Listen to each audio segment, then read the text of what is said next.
This is the original Firefighter Podcast, where we talk about anything you would talk about at the firehouse kitchen table. And sometimes we even talk about fighting fires. Make sure to subscribe and hit that bell. Let's get into the show. Welcome back to another show of the original Firefighter Podcast. I am your host, Will Peterson, and with us is always the best of the best, the off crew. I'm going to jump off with some quick top headlines, if you don't mind, because there's a bunch of stuff that's happened just since we did our last show with the three of us on. Obviously, from time to time, we do have other guests on, but we've also been taking care of our own here with just the three of us. It's been great. Getting it done. Yeah. We do appreciate, though, that if you're listening and viewing, we want to make sure that you get some ideas of what we're talking about at the firehouse kitchen table or around any other table that you might choose to sit around with your buddies and talk. So, top headlines. Former President Biden has stage 4 prostate cancer. Yeah. Everybody is talking about it. Like, you can't go anywhere and not hear about his prostate.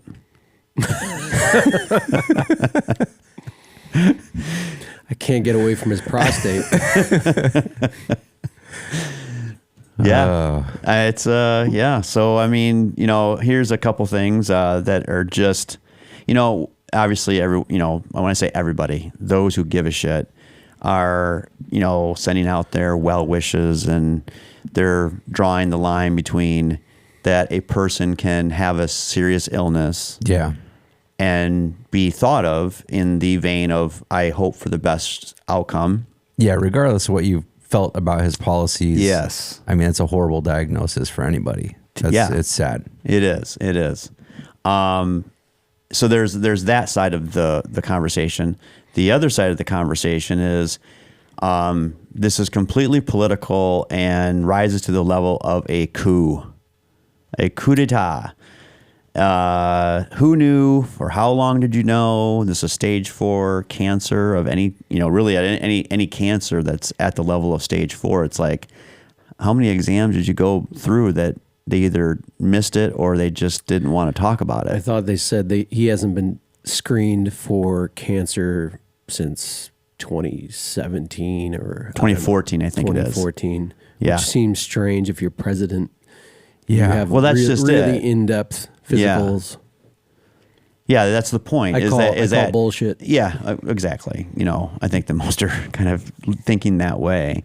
That meaning that if you care to delve into the political side of it, you can probably easily call bullshit because it is the president of the United States.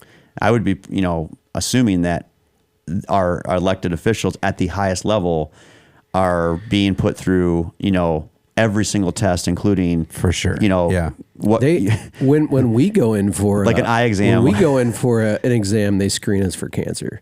They check your PSA levels. Yeah, just to see if there's anything in your body. But there's an argument that a lot of people over 70, they'll stop looking at it because by the time that it actually gets to the level where it's going to kill you, you're going to die of something else. That's true for the president of the United States. That's the point. That's the point. Yeah, not a chance that people are making. Not a chance that they're not looking at every potential outcome for his health, especially as he's aging as the president. That said, I'm also of the mindset that okay, what are we trying to accomplish by digging up, conspiracy to cover this up? What are we actually going to gain out of uncovering that? Maybe some political leverage. Let's just move on. Look forward, move on. It would reveal the secrecies and issues and the politics and the cover-ups and things like that, so that we can not have that, be more transparent. Hey, just be honest, be straightforward with the American people. Yeah. Even if he had prostate cancer as president, it'd be like, okay, deal with that. Keep being president. Yeah. I mean, you can still be president with prostate cancer. You probably wouldn't win another election. Right. This does rise to the level of a theory that I was just thinking about this as I was coming on to to do the show, and I'll give you a thought. And I do want to claim that this one I kind of came up on my own, but I don't think I had to walk very far to get there. And I think a lot of people are going to get there too pretty quickly. So my theory, though, is that if this is intentional to withhold it and the information, that it's not just some miraculous oversight, that there is intent behind it. My theory goes that he, the president, and or his handlers, I think that what their aim or their goal was, it was to get him elected for the second term, get him over the finish line. Yeah. Get him sworn in for a second term.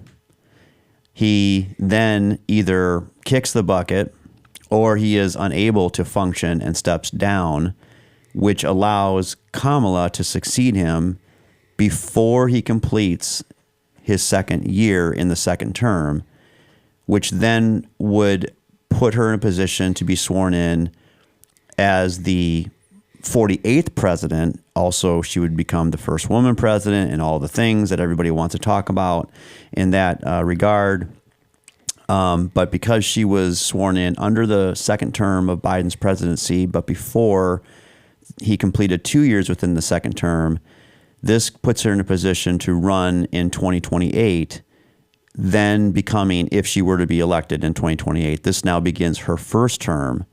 She then potentially wins that election. She goes on to win a second time, effectively occupying the seat of the presidency by a Democrat from the years of 2020 to 2036.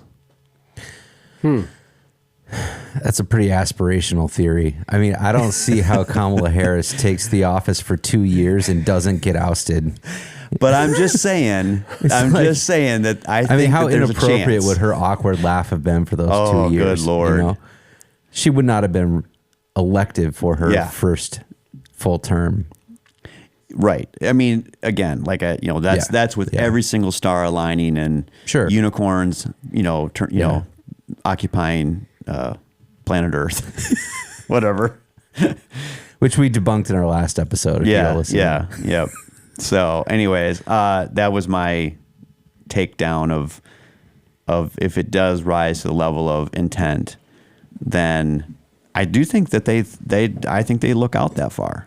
They 100%. The left or the right. Yeah, they're constantly looking out that far to figure out what their moves are. They're trying to play chess with the voting public. But I do think that, Rob, I think you're onto something. It's like if we can at least uncover the lies that may have existed during his term. If we can uncover some of that stuff and prevent it from, as best as we can, prevent it from happening again, I think that would be the one benefit of I think if you just all this ignore stuff up it, again. It's just going to keep happening because it's like, we can. I think even if you uncover it, it's going to keep happening. Hopefully less. I mean, if you get away with it, you're like, we can just keep doing this. That's a lot of issues in the government. They get away with it, and then it just keeps inching up. Yeah. What else can we get away with? I think what's good, especially if you take it the context of our show, for example, there's so many out there. I mean, clearly we don't live in a vacuum here. We know that there are many, many podcasts that are out there. Yeah. And I think that actually it's good for everyone to either have a conversation about some of these topics if they feel relatable and you can make them interesting, or if you're just trying to be an informed person and then have a conversation to a greater degree. What I think it does is it helps to start to define that the mainstream, the legacy media no longer has the footing that they used to have. Right. Because we're now all looking at all of this information through our own eyes. And because there's been so many attempts to pull the wool over our eyes, insert COVID as an example, and pick another whatever you'd like to insert there because there's plenty to choose from. But I'll use COVID as the very recent attempt to pull the wool over the entire American public. The fact that we're pulling back the curtains more and more and again, and we're doing it as a kind of a pushback to the legacy media to say, we already know that you're telling us probably not even half of what's accurate, and half of what you say is inaccurate. So now we're down to, I don't know, a quarter of what we can even trust. or less. So I think that the more that folks like us and podcasts and other outlets that have no political alignment becomes more of an interesting conversation in the aggregate. Yeah. Well, I think it's probably what most of the American public is thinking, unless you're like so brainwashed down one or the other party line. Yeah. It's like where you're just regurgitating things. People can smell crap from a mile away. Right. Yeah. Yeah. Yeah, I feel like the pitch is ridiculous a lot of times, because if you can think objectively at all, you can see through the pitch on either side, whether they're trying to make shit look great. It's kind of like a used car salesman trying to convince me that a Honda Accord is great for my 6-person family, you know? It's like, stop. Like, Yep. we need a minivan. Yeah. Imagine all the room you'll have in your garage if you get rid of your minivan and go with this. I think I like that analogy, because you're basically saying you're learning to say stop quicker. Like you're just cutting people off at the chase, going, okay, I can already smell it, like you say. Well, we all know the game. The game is, okay, what are we going to say? And then get everybody to say it over and over and over again for a long enough period of time that suddenly people start thinking, well, if he says it, if she says it, if they're saying it, right? This must be true. How else am I going to question this? I mean, where am I going to go to get the information to challenge this statement or this position? And that's what the media machine is, right?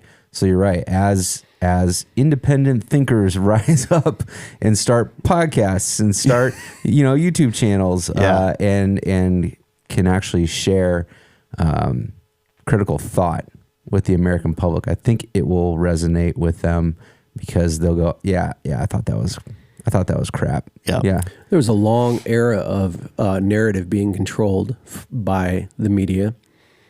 Prior to that, a lot of news traveled word of mouth, so there was less control over the narrative.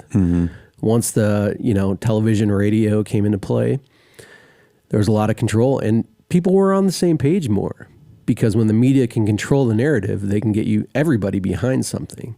Right. But now there's so many avenues to get information, they've lost that control, and it's back to the old days of we can get our information all over the place from people that are not you.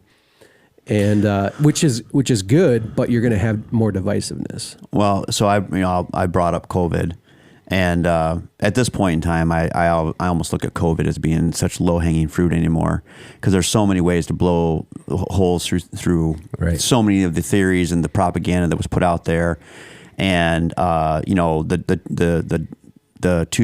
two-faced approach to it. Saying one thing out of one side of your mouth, saying another thing out of the other side of your mouth. And Dr. Fauci was the craftsman of that. And I just say it plainly, because you can literally go and just Google so many videos of him saying, if you get the vaccination, you're protected, you don't get sick.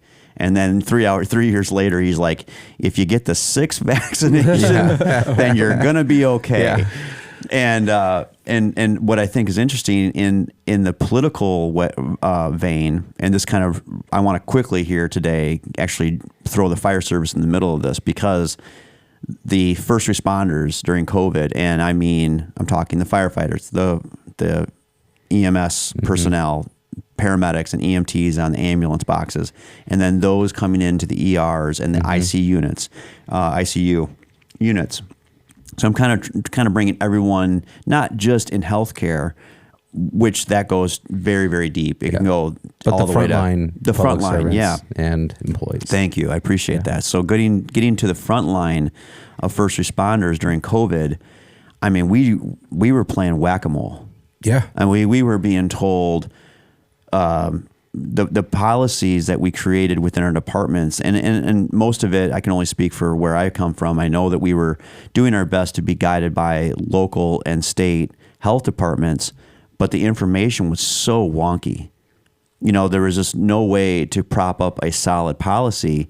And if you want to make firefighters and medics go crazy, take tell them one thing today and then keep switching that thing that you tell them every other day or every other week. Everybody though, it's not just first responders. I mean, especially but they were the ones because they rely on those policies and yes, yeah, protocols. But we didn't know. We were told these were the safety parameters. You know, do these steps in order to be safe. Yeah, right. And then it was do another set of things, and then do a different set of things, right? And also at the same time, you yourself, if you get sick, then you have to go through certain protocols to even get back to work. And then our exposure level was just through the roof. Right. And then we were also told, and I'll speak to this very, very candidly. So the only mask that was ever approved to actually be able to stop COVID transmission was the N95 mask. Mm-hmm. And because we just didn't have the materials to apparently keep up with demand. And I will never forget that we started wearing basically cloth masks, like basically the general public. And I'm walking around with this stupid like just cloth, a gaiter or something. Yeah, just you know, but I mean, it was a little bit more official looking to a degree, but Pashmina. And I threw them all out. When I was done with this, when I retired, I was like, actually after COVID, I just threw it all away. Cause it was bullshit.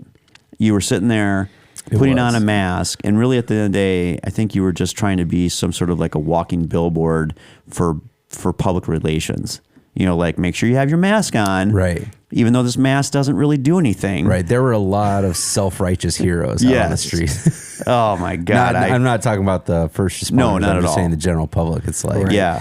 It's like whether it works or not, it doesn't matter because it gives me a platform and a position to stand on and hold myself above you. And then I'll just quickly say too that, and then you were virtually harassed if you didn't take the vaccination. Yeah. And you were, you know, like threatened at that level, like you could be in jeopardy of losing your job. And I'm probably sure that some people would probably weigh in right now and say, I did lose my job. Yeah.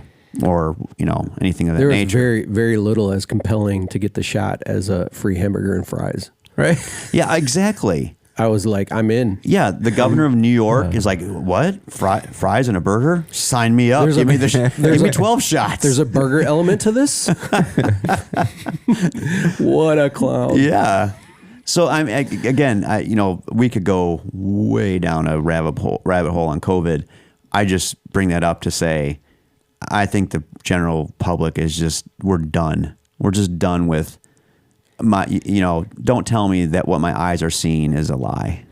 I think we learned that, I think we know this, but it was very evident that the government is always trying to portray themselves as being in control and having things under control. Things are always under control. Yeah. We've got this. Everybody calm down. We've got this. Here's the plan. Even when on the back end, they're going, oh shit. We have no idea what to do for this. Yeah. But what's worse about that is that being under control meant giving people a shot that we have no long-term data on. Right. An mRNA shot. Mm-hmm. Mm-hmm. I even heard medical people in my family saying, you know what, they've been developing this for many years. They know what it is. They understand. You know, it's totally safe. And at the time, you know, I was like, okay, fine. But what is the long-term data? There is no long-term data on the mRNA shots acting as a vaccine. Mm-hmm. You know, so we are the test group. You know, we are the test group. We're going to see what happens. You know, yeah. So far, most people are fine. I can't even believe we're still talking about this like that. But yeah, but you know, who knows it was what in the news yesterday. That ends up looking like in 20 years from now. The studies will go on and on and on for several generations because we're going to want to know. I mean, think about the people that you know. I'm sure that you do, and for listeners and viewers, you know, I challenge you to think about how many people today that you know say, I have this ailment. I can't explain it. I didn't have it before I got the vaccinations. Now I have whatever that is, you know.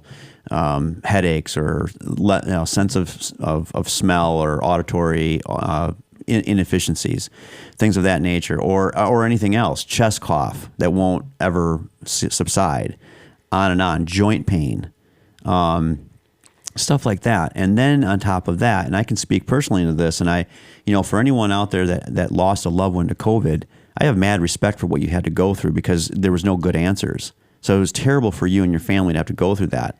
My Uncle Carl up in Pine City, Minnesota, suffered a massive stroke because of the virus, and was in a coma for several months. He was in the hospital, and there was a very, very real chance that he was not going to survive. And he's back up and at him, but he's also he has to wear a brace to walk, and he's lost a lot of his mobility, although he is an awesome individual and a fighter up there in Pine City, Minnesota. But the point is that if you got out of it, and I had a horrible reaction to the virus, okay, I was down I missed 6 weeks of work. I was down and out for 3 weeks. That was after getting vaccinated. That was after my first shot. So you got vaccinated, and then COVID hit you. Yep. And I remember when you got hit hard. Yep. And I remember, the first time getting the major reaction to it, I got a head to toe rash. They called it COVID toe. That was from, because it started. Are you sure that was from COVID? Yeah. I see how I exposed myself there, but you know what? I don't care. COVID sucked. But anyways, I think the reality is whether you got the vaccination or the virus, like everybody was affected by it. Yeah. And we're all trying to figure out how to deal with something that we didn't understand how to deal with. Something that was beyond us. And I think it still is. And obviously, Trump is pulling the vaccination for anyone under 65 now. Yeah. Like, it will take further investigation to decide whether or not he's going to allow that. So we're still talking about it. We still don't fully understand it. We don't have all the long-term data and all that. So whichever side of that situation you're on, I think the thing that I would say is just stop acting like you know everything. Yeah. And just understand that, we're all trying to figure it out. Get the data and make a good data-driven decision instead of just an opinionated rhetoric, that's supported by, I don't know, whatever. You don't know. It split families apart, and that to me is like freaking ridiculous. Well, not We're only talking that, about a virus. People lost their careers or lost their job. Yeah, we're talking about being fired. People were being kicked out of the military. Yeah, it's a glorified flu shot, and how well do those work? Yeah. So, not to mention that we never ended up actually trying bleach. If we could just get the bleach inside. So my point is, because we never tried it, so you don't know if that doesn't work. If we could just find a way to get the bleach inside. That's just big bleach talking. How much did you get paid for that? Funded by Clorox. Yeah. Ajax or Acme bleach. Yeah. Procter and Gamble. Yeah. No, it does. Like I said, I knew as soon as they brought that up. I call it low-hanging fruit, because I know the minute that we bring it up, it's like everyone just still loses their mind. Yeah. But I think when I say lose their mind, I think that it's because we now collectively, there's a majority out there that say, what a shit bill of goods we were sold by our leaders and the overall leadership of this country to go and if there was ever a time for our national public health system to kick into high gear and to actually function like they know what they're supposed to be doing, that was their moment, and they failed miserably. Yeah, the entire country was told, just fall in line with the CDC regulations, and you're and in all honesty, I know pretty much every organization in the country was like, okay, whether I agree with it or not, I'm not willing to expose myself to the liability of breaking with the recommendations of the CDC. Right. So everybody just kind of went along with it like sheep, not because they agreed with it, but because they didn't want to pay for the bill if somebody came against them for, liability issues. And when you get threatened that you are potentially going to lose your job, right, in a downward depression of the economy, in a place and a time when we were basically, and you brought it up a little bit earlier, Aaron, where we were separated from families, we were separated from friends. You basically, if you were quote unquote a non-essential worker, which that in and of itself is such a terrible delineation between who's important and who's not important. I think that's a horrible message that we even went down those two paths. I think we're smart enough to know that we needed the firefighters, cops, and medics, and the the healthcare workers, the nurses, the doctors. We know who needs to be doing their job 24/7. Right. We don't get to take a break. We're not talking about essential people. We're talking about essential jobs. Yeah, but then it also pits people against other people by saying, well, okay, so what I do is not important. I mean, to their household, it's important, right? And so that's what I'm saying is that they can't push back because you're in a downward spiral of the economy as a whole in so many different ways. Plus, you don't have a friendship network anymore because it's been taken away from you. You can't talk to your family. You can't visit with them. And then your employer is saying, hey, you know what? If you don't fall in line, we're going to fire you. Not a good time. There were positives that came out of it though too. I think it was a time some people hunkered down and watched Netflix and binged. I mean, but some people it's true. Took a look at their lives and am I doing what I want to do? This is a time I can reset. I can do. It was a big reset. Different career path. A lot of people just changed the path in their life. TikTok loved it. Yeah, I can tell you for me and my family, essentially what it did was it wiped our calendar like a clean slate. Because we were running around with our heads cut off, going to soccer games and going to, concerts and going to all the things, some of which were choices, some of which were obligations and all that. And it was like, you know what? You can't do any of that. It's like, especially as an introvert, I'm like, okay, all right. Did you not guys to be selfish, but because you brought up Netflix, did you see that there is there's a show on there right now that you can watch? It's basically during the COVID years, because everybody was at home, less driving, less out and about, pollution came down, and there was a flourishing of animals and other organisms on planet Earth that actually did really well during those years. And it was essentially because the humans were...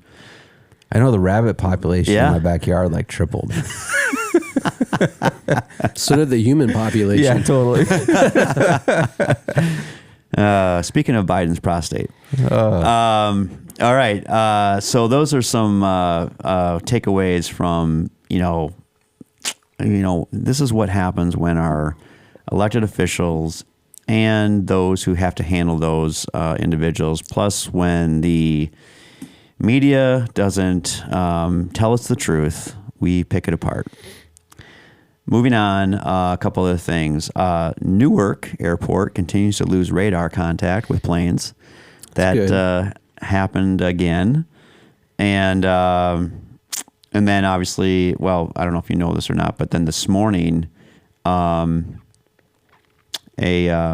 a small plane did crash in San Diego, in a San Diego neighborhood. It was a Cessna 550, but it did crash directly into a neighborhood, and it looked pretty mangled. I didn't have a lot of time to look further into it, but what I did notice, and I'm always quick to say, is that the firefighters and the cops and the medics were on the scene, picking it apart and doing what they do, which brings me to this week there was a fertility clinic in Palm Springs, California, that was targeted with a car bomb, and it was successful. It was successful as far as the bombing incident goes. Suicide bomb. Yeah, right? It was a suicide bomb in a car, blew this clinic wide open. It was I won't say the name because I don't give a shit about him. A 25-year-old man, the FBI says, believes responsible for an explosion that ripped through a Southern California fertility clinic. He left behind a bunch of anti-pro-life writings, and so they're pretty clear about what his intentions were. Anti-pro-life, or he was, yeah. So this is interesting. I want to take that word back. It's effed up. Basically, he didn't believe that people should reproduce. That was his stance. So that's a little different, right? And from what we typically see is, sounds like he'd be you're pro-life or you're to the pro-choice, right, and you're anti-abortion versus let it fly. Yeah. But this individual, his stance was apparently he's a nihilist, dude. Yes. No, he didn't believe in any reproduction, which is why he targeted a fertility clinic. I was thinking abortion clinic. Okay. No, fertility clinic. Exactly. Gotcha. Okay. Exactly. But I do want to throw this out there. The reason why I bring it up on the show is because the firefighter medics were on the scene. They were dealing with a horrific act. They were dealing with, you always have to worry about the fact that in these situations that there's a second device. So you're always going in these situations with your hair on your neck kind of standing. And then in the midst of it all, they were quick thinking, realizing that a lot of the embryos, the refrigeration or the storage, I don't know exactly how these things work, but I do know that they couldn't go without power. Otherwise, they would lose all of these embryos and specimens.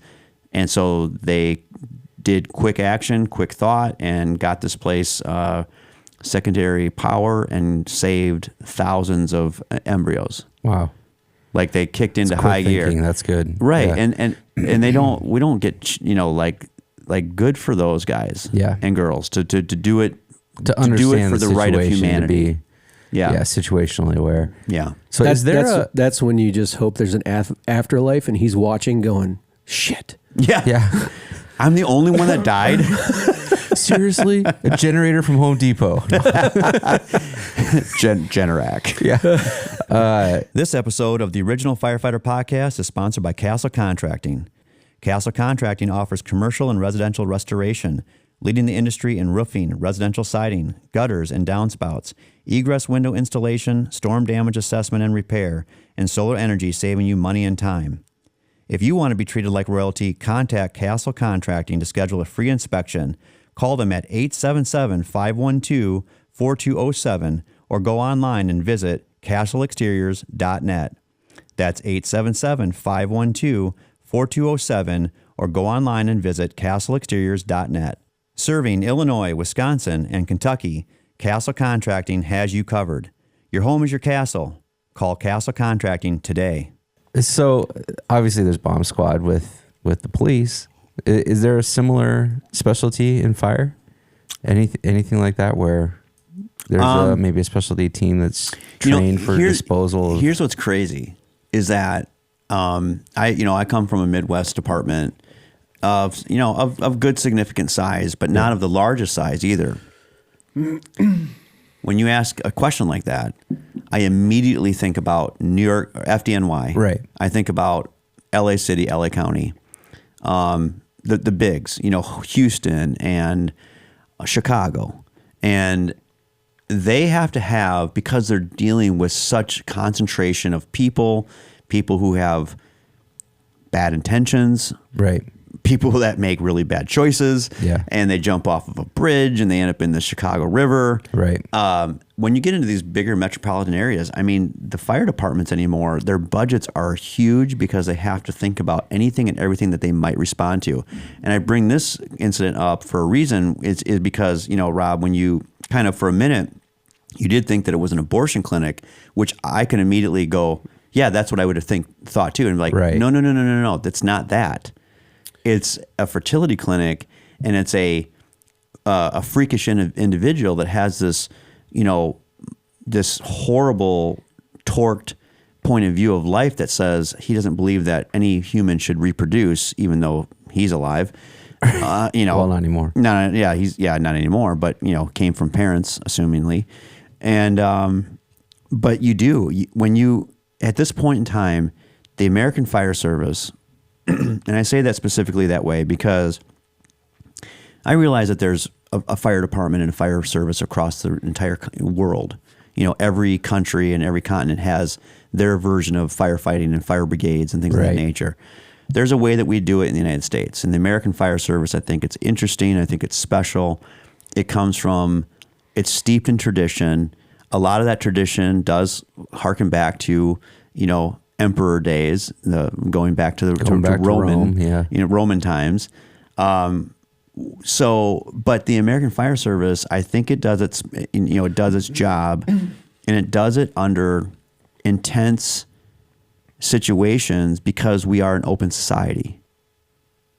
If you're a firefighter in another area of the world where your society is really buckled down by your politics, by your leadership, by your government, the American Fire Service is basically exposed to anybody and everybody in the United States that, to the greater degree, still has certain freedoms and liberties that you don't see in other countries.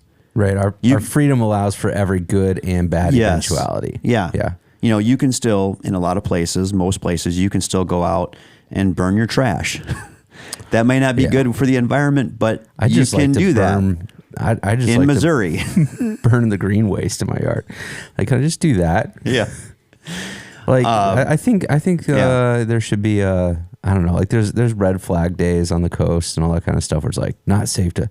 There should be a red flag, like not safe to burn, and then the rest of the time, just let me burn the freaking branches that I cut off my tree this year.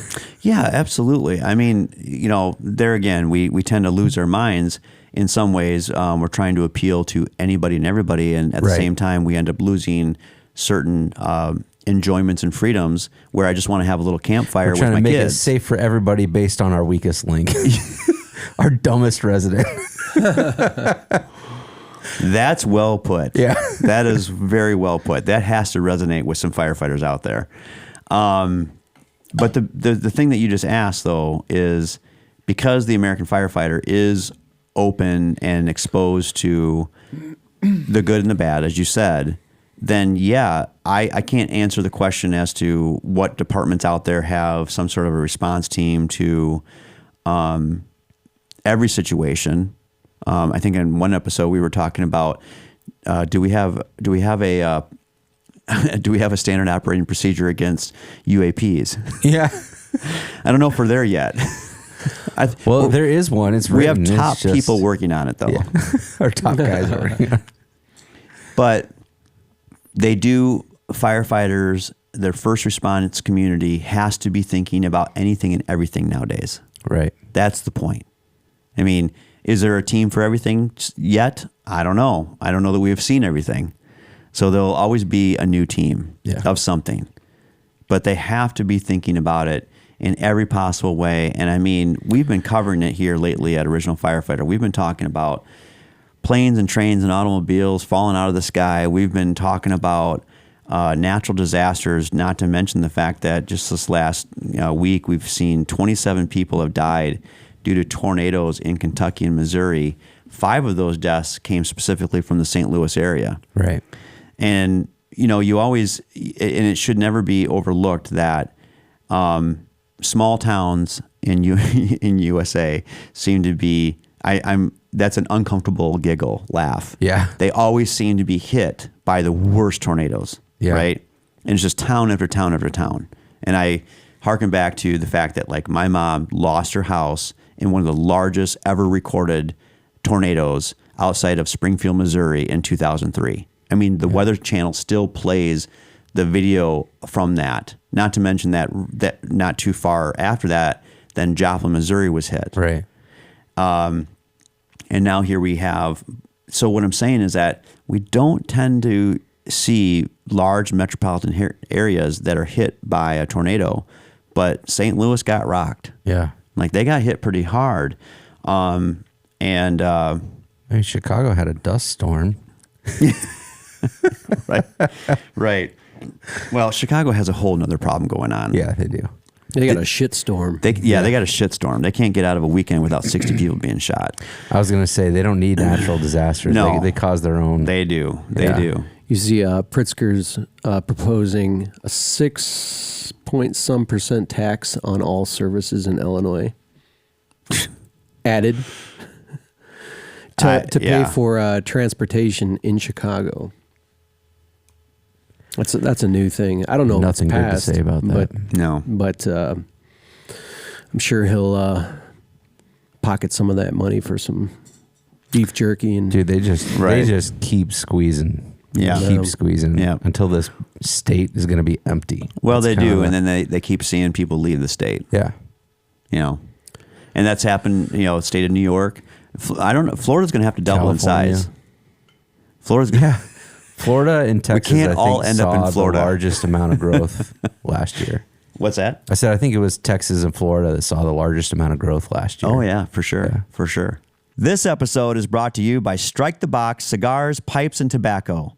Whether you're a seasoned aficionado or just starting your journey into the world of fine tobacco, Strike the Box has what you need. From the finest cigars to premium loose leaf tobacco, Strike the Box delivers on quality in a welcoming space where you can enjoy a smoke and good company. Additionally, Strike the Box specializes in vintage pipe restoration.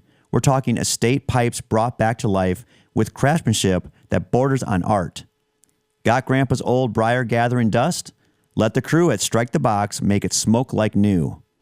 Check out their full list of vintage pipes for sale at striketheboxpipeandcigar.com or swing by the shop located at 6935 11th Street, New Milford, Illinois.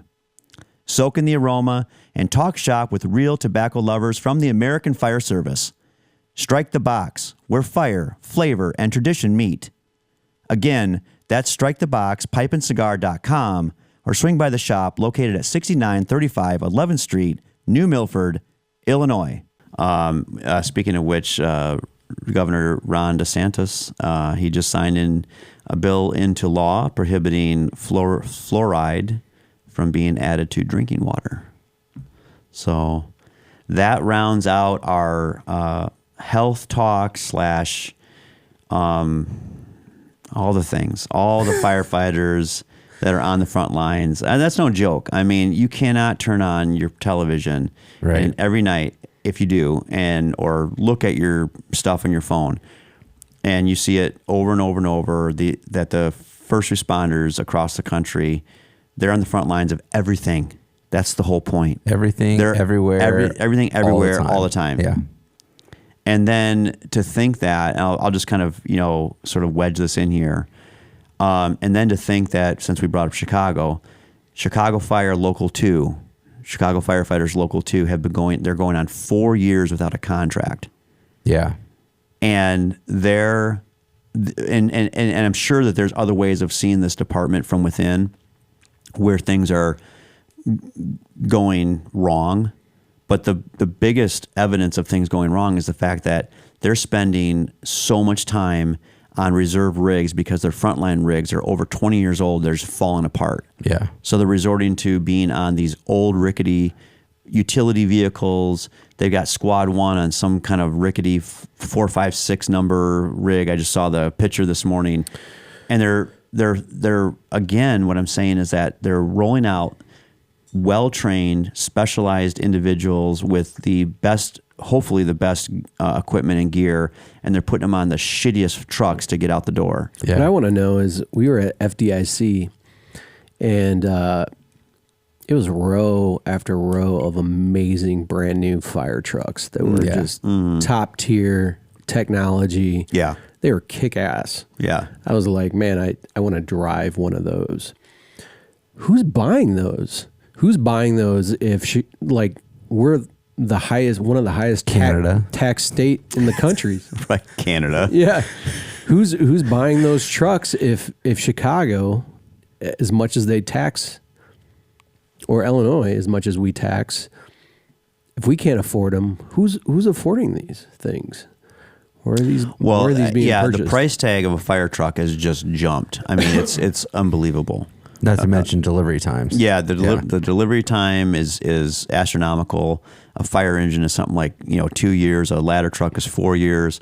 The percentage that they've jumped over the years. You can't even touch these fire trucks now for less than $1 million, whether you're talking about an engine or a ladder, and then that jumps dramatically if you go to a ladder truck. Is Boeing making them? Or Which, by the way, you brought it up, so we have to deliver on this. The deal is done. The deal is done. They accepted They that. must know something we don't about how quickly they can turn that thing around and make it Air Force One, because they're talking about how it's going to be Trump's Air Force One. Yeah, well, it's not Boeing that's going to be doing the work, right? The Pentagon is the one that sent the Defense Department's going to be handling the Defense that? Department signed off on it. I don't know where that goes here. I don't get it at all. That plane looked badass. Oh yeah, I mean it's noticeably more badass than Air Force One. Yeah. So do those fire trucks at FDIC. I think they look badass too. Actually, I think Chicago should invest in a fleet of those armored vehicles that we saw at FDIC. I know, right? I mean, how awesome would that be? Those how much are better could you do your job if you're rolling in one of those things? No, but that's my way of just trying to be at least in touch and on top of the things that are going on in the American Fire Service, which is we have the third largest department in the country, and they can't even get a contract from their city aldermanic council. And that's disrespectful when we look at the totality of all the firefighters that are on the front lines. And I will never leave the cops and the police officers and the medics off of that list, the dispatchers. Everyone that's handling all of these major emergencies and minor emergencies, but there's been a lot of major emergencies. 2025 has been a very, very dramatic year. If you break it down, and we begin with we leave 2024 behind with the 2 hurricanes hitting the southeast coast. We jump right in on New Year's Day with the mass casualty incident in New Orleans. And then we get right into the LA fires and the Palisades and all the things that were going on. And we haven't even, here we are. We haven't even asked these questions, like what's going on out there in LA and that whole situation. We should look back into that, because there's been a lot of scapegoating. Yeah. And Gavin Newsom has gotten off what I can see to be scot-free, because he's sitting on a podcast. Like he literally, I don't know how else to sound this alarm. It's like L.A. County and the Palisades and Malibu and all of this were rocked by wildland fires. Then he starts a podcast. And there's been nothing that's come back for a while. Well, and maybe we'll look into that. If it happened to be a conservative governor, it'd be covered 24/7. You know what I mean? I mean, we have a liberal media. They're not going to cover anything. They're going to bury that as quick as they can. Yeah, it's not going to be ahead in the. Especially for somebody who might have a potential run for the presidency in the future. Right. They're trying to build his credibility. Nothing more to see here. I'd like to know from any Chicago firefighters out there, what are you guys hoping for? What are you waiting on? I'm not saying it's on you. What are the things that you need in order to get this contract settled? Like where are the discrepancies? I can't speak for them. My guess is I can't speak for them. My guess is that they need to be treated fairly and rightly, because again, to go this long without a contract, and still be out there doing the job. Yeah. And that's what firefighters do, is that we have a no strike. Yeah. We have a no strike clause. Right. We're going to come in every day, do the work, do the job, answer the calls. They're going to be always, they're continuously being innovators. I bring up again the Palm Spring, California bombing, and these firefighters and medics that jumped into action to say, okay, now that we've dealt with the initial emergency, how do we make the situation better? Right, and that's what they do. Is it's just like an open door for abuse, and so I'm just saying, come on, Chicago politicians, let's get it together. Let's support our firefighters and let's get a contract. Yeah, we should follow up on that, get more details. But if you're out there, speak up. We should, and what we could do is with one voice, and not just sit on the sidelines. everybody sound off and start throwing your support behind local too. And then once that is taken care of, and hopefully what I mean by taken care of is that they're treated appropriately, right? That they're taken care of appropriately, then pay attention to the next one. And also don't just pay attention to the big ones, because Chicago is a big one. Yeah, it's a big one, but it's just a signal for what's happening kind of all over the country. Pay attention to the small ones, because they get browbeaten too. Yeah. Hard, really hard, and taken advantage of.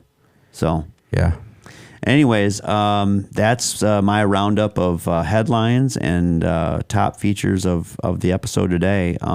We covered a lot. As we move forward, I'm looking at, as we think about the second half of 2025, our show here is going to change a little bit. Yeah, we got some big changes coming. Yeah. So we've got some changes that are happening here.